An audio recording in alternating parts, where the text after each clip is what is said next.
Jason, this is exactly what I'm talking about. At the start of the show, we talked about the mental illness of a lot of people out there.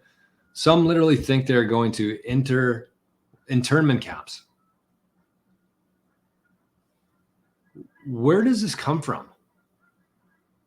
And the crazy thing to me about this is like this is no longer a hypothetical conversation. It's no longer a hypothetical with Trump. The guy was already the president for 4 years. Did your life get better or worse?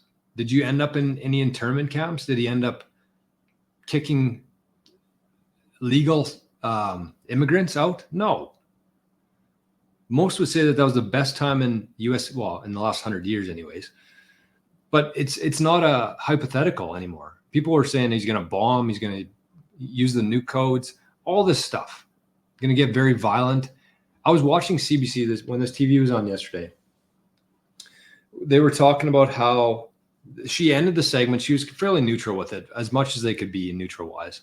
But she ended the segment with like, well, the next 4 years should be highly unpredictable. And I'm like, no, it's not highly unpredictable. The guy was president 4 years ago. Like, do people forget that? I just don't understand it. And then I think it was the premier of Nova Scotia sent out a tweet last night. Let me read this because it is absolutely insane what goes through these people's heads. I'm pretty sure she's the premier of Nova Scotia. I have to read this because it was absolutely insane. Okay, let's see. Claudia. Leader of the Nova Scotia NDP for Dartmouth. She, her.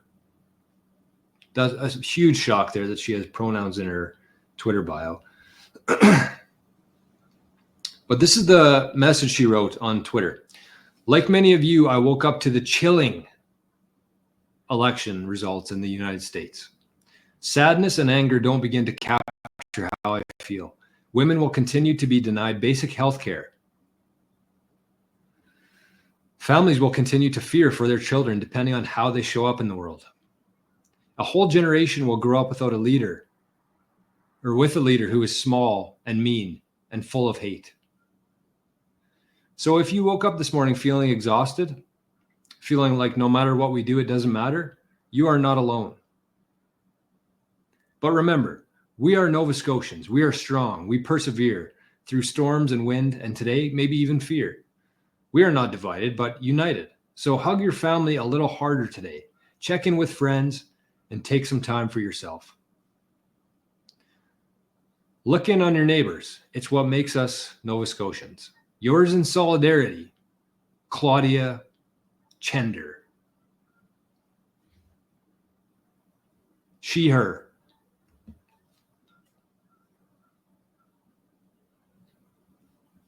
Hey, she's wearing an orange jacket.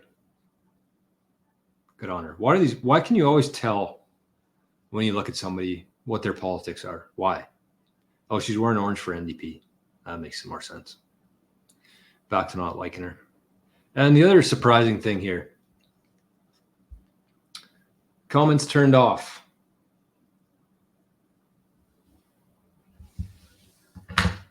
Sickening. Absolutely sickening.